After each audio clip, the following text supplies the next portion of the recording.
السلام علیکم میرے دوستو، بہت ہی پیارا کشتہ، نایاب کشتہ فولاد سمرات والا۔ میرے دوستو، فولاد ہر آدمی جانتا ہے کہ اس میں کتنی طاقت ہے اور اس کے کیا کام ہیں۔ ہر کشتے کی اپنی چند خاص صلاحیتیں ہوتی ہیں، چند کام اس کے زبردست ہوتے ہیں۔ تو دوستو، یہ جو فولاد ہے یہ جگر کے لیے اور معدے کے لیے بہت ہی زبردست چیز ہے۔ جگر ایک کیمیکل فیکٹری ہے دوستو۔ پانی سے لے کر چربی تک، خون تک، منی تک، ہر چیز کو جگر ہی بنا کر علیحدہ علیحدہ کر کے سپلائی کرتا ہے۔ معدے کا تو کام ہے کیلوس تیار کرنا، 2 رنگ کا پانی تیار کرنا اور جگر کو دے دینا۔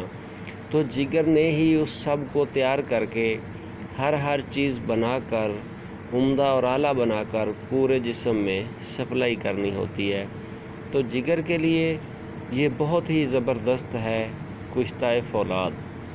شربت فولاد ہو یا کشتہ فولاد ہو، جس کو خون کی کمی ہے، جگر خون نہیں پیدا کرتا، چہرے کی رنگت پیلی ہے، جس کو چکر آتے ہیں، کمزوری ہے، رنگ پیلا ہے، غذا صحیح ہضم نہیں ہوتی، جسم کو لگتی نہیں ہے، ان تمام بیماریوں کا، ان تمام مسئلے کا، ہیپاٹائٹس A B C، یہ تینوں ہی جگر کے ہی فالٹ ہیں۔ یہ زیادہ تر جگر کی وجہ سے یہ پرابلم ہوتا ہے۔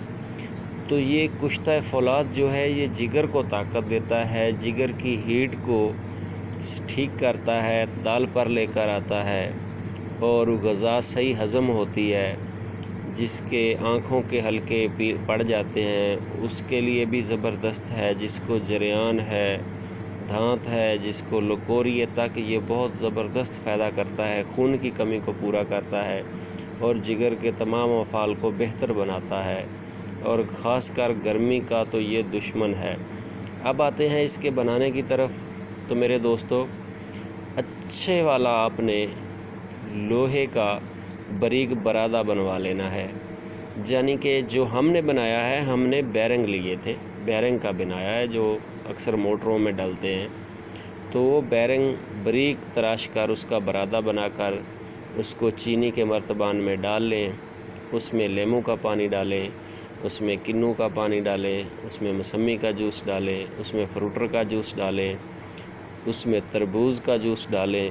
جس بھی فروٹ کا، جس بھی سمر کا موسم آئے اس کا پانی نکال کر اس میں ڈالتے رہیں۔ یہ تقریباً 4 سے 5 سال تک بالکل یہ گل جاتا ہے اس میں اور یہ مر جاتا ہے، تیار ہو جاتا ہے بالکل۔ اور اس کو نکالیں اور اس کو کم سے کم 12 گھنٹے کھرل کریں، انتہائی شگفتہ ہو جائے گا، لطیف ہو جائے گا، انتہائی باریک ہو جائے گا، مثل غبار بن جائے گا۔ تو اس کی اصل کی یہ نشانی ہوتی ہے کہ اس کی ایک چٹکی پانی پہ ڈالو اور اوپر 1 مٹھی گندم کے دانے رکھو، یہ اس کو اٹھا کر بذات خود لوہا ہوتے ہوئے یہ پانی میں اس کو اٹھا کر تیرتا رہتا ہے۔ یہ اس کے اصل ہونے کی نشانی ہے، جو کچا ہوگا وہ ڈوب جائے گا۔ تو میری دوستوں سے ریکویسٹ ہوتی ہے کہ جو کشتہ سازی نہیں جانتے عام آدمی، ان کشتہ جات میں ہاتھ نہ ڈالیں۔ جو مستند حکیم ہیں، کشتہ سازی کا آلریڈی کام کرتے ہیں، ان سے لیں، ان سے تیار کروائیں، ان سے بنوائیں اور استعمال کریں اور خوشگوار زندگی جئیں۔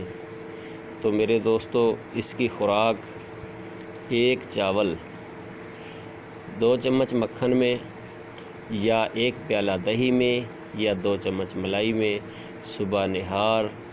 بہت زبردست چیز ہے۔ اوپر سے آپ لسی پی سکتے ہیں، گرمیوں کا موسم ہے، نہیں تو دودھ بھی پی سکتے ہیں، کوئی مسئلہ نہیں ہے، بہت اچھی چیز ہے۔ آپ اس کو استعمال کریں اور گھنٹہ 1.5 گھنٹے بعد آپ ناشتہ کریں۔ یہ تقریباً 3 سے 4-5 خوراک کافی ہوتی ہیں، جتنا بھی گرمی کا مریض ہے 3 خوراک 4 خوراک کافی ہوتی ہیں۔ بہت ہی زبردست چیز ہے، طب کا اینٹی بائیوٹک ہے۔ اچھے کشتے آپ دوستوں کی خدمت میں پیش کرتے رہتے ہیں، انشاءاللہ کرتے بھی رہیں گے۔ آپ دوستوں کی خدمت کرتے رہیں گے، اگر کسی دوست کو بھائی کو ضرورت ہو تو اس کی خدمت میں پیش بھی کریں گے۔ نمبر ہمارے ویڈیو میں ہوتے ہیں، تو انشاءاللہ آپ دوستوں کی خدمت کرتے رہیں گے۔ اوکے، اللہ حافظ۔